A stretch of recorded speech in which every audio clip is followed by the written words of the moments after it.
All right. Good evening, everyone. Or good morning, good afternoon, depending on when you're tuning in. So what I'm going to do tonight, and I'll apologise if I'm a bit rusty. I haven't done a editing video for some time, but I got asked by someone who attended the Cradle Mountain workshop, not recently, Megan, and just wanted to get a bit of a refresher on how I process black and white images, or how I create a black and white image. So what I thought I'd do is, instead of just sending her some notes, I thought I'd make a bit of a video about how I go about doing things. What I've done, I've chosen this image here, which is a little bit old. This is back in Yosemite National Park. That was back on May 2014, so yeah, it's a little while ago. So as you can see, there's settings up there. I've used my Olympus camera, as always, Olympus AM1, shooting with the 12-40 2.8 lens. This is with the Olympus gear, you've got to double the focal length in relation to getting the equivalent full frame. So 12mm is actually a 24mm shot. It's a 13th of a second, f16, ISO 100. Pretty sure I had it on a tripod. That's what you should do if you're a professional. So what I'm going to do is process this one. I processed this one ages ago as a black and white, but I thought I'll give it another go, just so Megan and everyone else who follows can have a look at it. You may hear noises in the background. That'll be my dog hanging around because it's cracker night in Hobart, so there's fireworks going off everywhere and she just loves it. So you'll hear tap dancing of her feet behind me, but we'll give it a go. Alright, so pretty much the first thing I'm looking at really is a lot of shots with black and white. You want to be visualizing this as a black and white shot before you even sort of take the shot. So keeping that in mind, there's a few things that I would look at with this shot. One, it was Yosemite National Park, so obviously one of the most famous black and white landscape photographers, Ansel Adams. This is pretty much his backyard. So going there, I was keen on trying to get as many black and white shots that I liked as possible. The biggest thing I reckon with black and white is really what you're trying to look for is just a nice sort of gradual change of tones, or a scene that's got different types of tones in it. So you can see there's obviously dark tones here in the shadows, got some bright tones over here, you got some mid tones and light shadowing here. All those seem to flow really nice together, so you've got that middle bit of the rock there that sort of highlight the shadow. Things like that, looking at just sort of nice contrasty images with a nice tonal range, from your complete blacks to your complete whites is what you're sort of looking for. If this was middle of the day, this would be too harsh. There'd be too many highlights, really harsh shadows. But late afternoon, I think, what time was it taken? It's probably US time, so that's probably not appropriate. But it would have been late afternoon sometime. Another thing that I think is very important when shooting black and whites or visualizing black and whites, especially, is if landscapes, you want to try and use your polarizing filter to get this really dark blue sky up here, because that really comes to life in a black and white scene. It becomes quite dramatic, the sky, when we change it to black and white. So we'll work through it. As always with Lightroom is what I use. I work my way down from top to bottom. That doesn't mean you can't do it back to front or in the middle and work out, doesn't matter. First thing you can see up here is that you can either, it generally gets imported as color, but there is a black and white button or color button. So one way you can start on a black and white image is just purely going straight to that black and white button and then working your way down. The other way some people can do it is you stay on the color channel and drop your saturation out of the scene completely. They work one way or the other pretty much the same. I prefer to work through the black and white one. It just I think it just seems to be a bit more natural on how you process it, where the other way, I think it sort of still takes into account that it's a color image underneath. So things like color temperature and color channels, I don't think mix the same. I might be wrong, but that's just what I've recognized. So first thing I look at, and what a lot of people ask me as well, is that, why do you touch the color temperature if it's a black and white image? Well, color temperature is still there, so the black and white image still has, it's been captured with a certain temperature of the color. And this late afternoon is probably somewhere, a bit higher. I think off the bat, there you go, it's 5200, just below normal daylight, which is 5600 kelvins. So, but you can actually play around. You can see there that playing with the color temperature, it's not having much effect on anything in the foreground, but it's actually bringing that sky, making it a bit darker. So You don't want to go too far, but you can play around with that to get that sky just looking a bit more dramatic. And we'll play around with that as well a bit later on. So it's somewhere around about there. So I've adjusted it from about 5200 to just under 7000. I don't really touch the tint. Obviously exposure is very important, using your histogram, using the two highlight and shadow clips there, turning them on, and that was already on, I turned it off. So what's, if you blow it out, you'll see that, you get that red showing that you've lost detail. It looks crappy anyway, but or if you go the other way, it shows you the blue where you lost details in the shadow. But again, black and white photography, especially landscape photography, it's about creating mood. It's about creating some sort of a mood with those tones. So when we were talking before about the highlight here and the shadows there on the face and these dark bits over here and these moody bits here, it's about sort of controlling them. You don't want to be too bright, it just becomes a bit flat. I'm looking for something on that dark side of the wall there. You can still see there's detail in there, but I'm still wanting to sort of not blow this out. So I'd probably be more inclined to zoom in on there. To me, that's a pretty prominent feature it is the prominent feature of this scene. So zooming on there, it gives me a bit more of a cleaner view as to what is going on there. So I'm sort of thinking that I'm really just keeping an eye on this highlight here, making sure it's not going too crazy and not going too bright. So something like that I'm pretty happy with, maybe a tad more. So it's almost spot on what I wanted with the exposure, which is good. I would have metered off somewhere around about there. Next one down is the contrast. So contrast is your, I guess, your harshness, or the real difference between your highlights and your shadows and the harshness of them. So if you drop this the contrast right back, everything becomes quite flat. So there's no real distinctive difference between your highlight and your shadow detail. It just sort of blends into one. Obviously if you go the other way, you get really, really harsh, and you've got real harsh differences and transitions between your highlights and shadows and your midtones. So what you want to do, I find there's always a bit of a point that you can actually start to see where that contrast picks in. So starting from ground zero of that, I'm looking for, probably what's catching my eye at the moment is once again this bit along here. Just seeing, it starts from where it is, you can see just dropping that, or getting that contrast up a bit. So we're plus 35 there, compared to what it is off the bat, 0, so up to 35-ish looks about good for me. Losing a little bit of detail in there, but that's okay. You can still make out that there's trees in there, but it just means there's a bit more mood and a bit more sharpness or harshness in those shadows without losing detail. We can still see the granite face there. It all looks fine. There's still detail in this shadow over here, and there's still details in amongst these shadows down here. We won't touch these ones just yet, the highlights and shadows, but just to give you an idea, you can sort of see we can take a little bit of harshness out of that face, which we might do towards the end, but we'll skip down here. Clarity, again, some people overdo this. If you go all the way up, it just looks really, it looks really, really contrasty and really harsh. It's not a bad thing to add a little bit. I generally only add maybe anywhere from +5 to +10 max on my images. And just to show you what that'll do there, if we just zero that back, it's only a sort of minute change. It's not much. So about +5. Obviously we don't have any vibrance or saturation because we've taken all the colour out of it. The next thing is the tonal curve.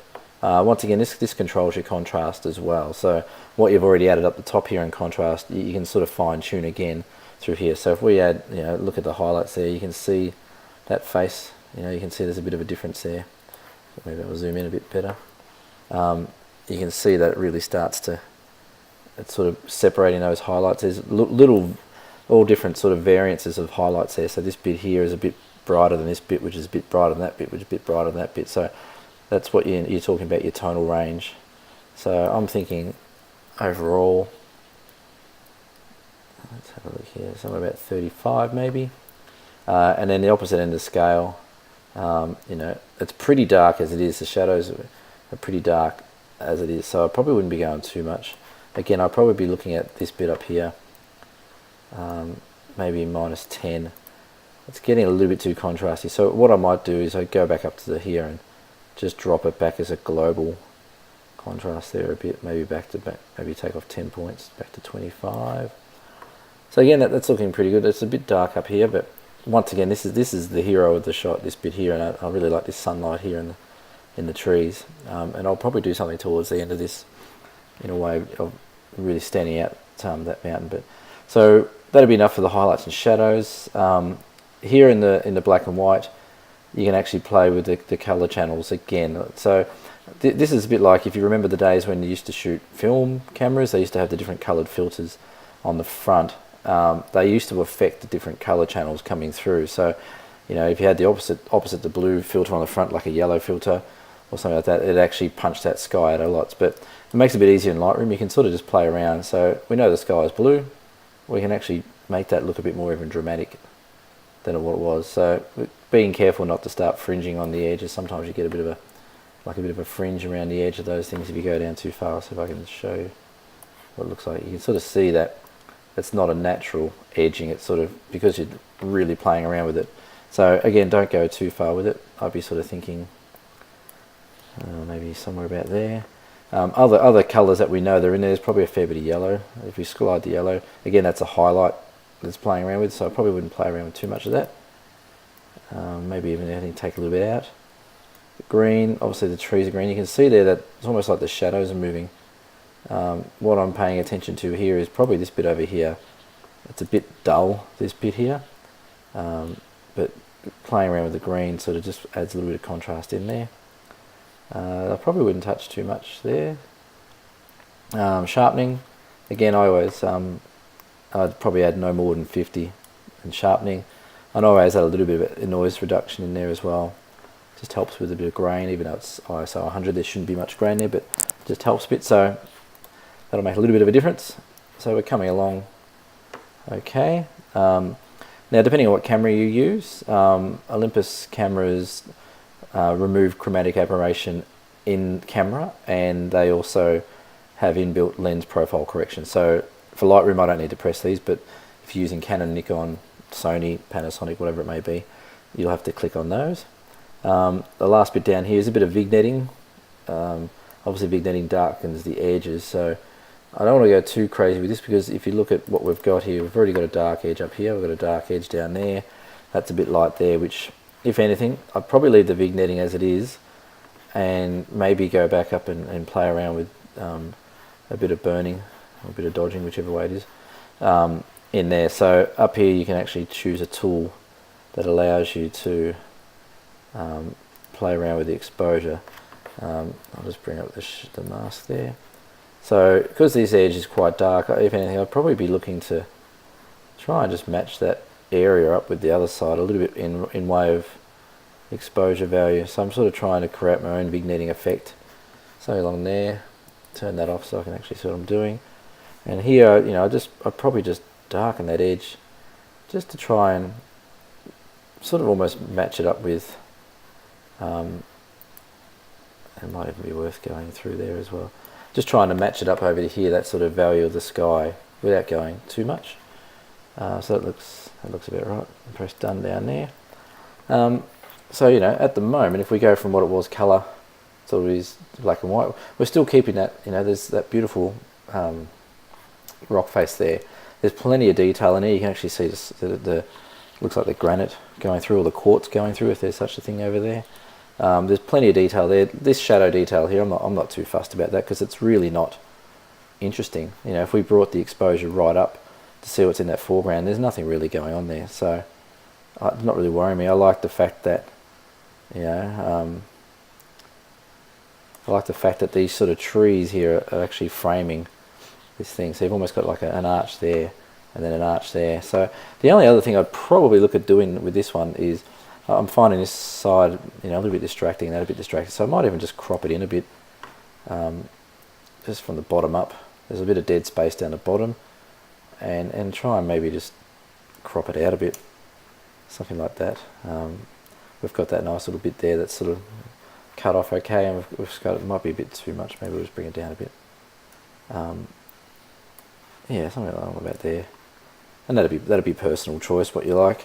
You know, you could go to town on this, and you know, you could add some local contrast into there, you know, which we could do just to make those we were talking about before, about how those trees were lacking a little bit of contrast and a little bit flat in this area here. So, you know, you might paint a little bit of detail in there, which is something along those lines, just on that section there that we find a bit flat. And then, you know, we could sort of add a bit of contrast in there. Again, you know, we're adding quite a lot in there, but you can see it's just matching up that area with the contrast over there as well.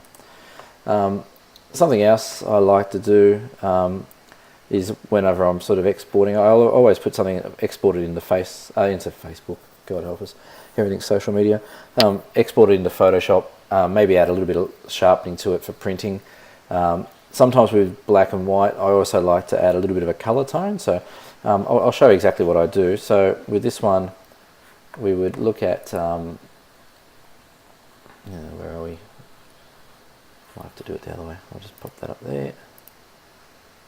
So what I'd do is I'd edit into Lightroom, Photoshop. It's only 9 o'clock at night, I shouldn't be this vague in what I'm doing.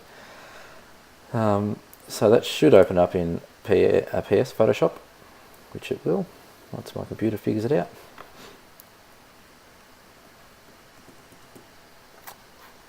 So, and this is it's a little trick that I got sort of taught in way of just helping putting an extra bit of sharpening in your images.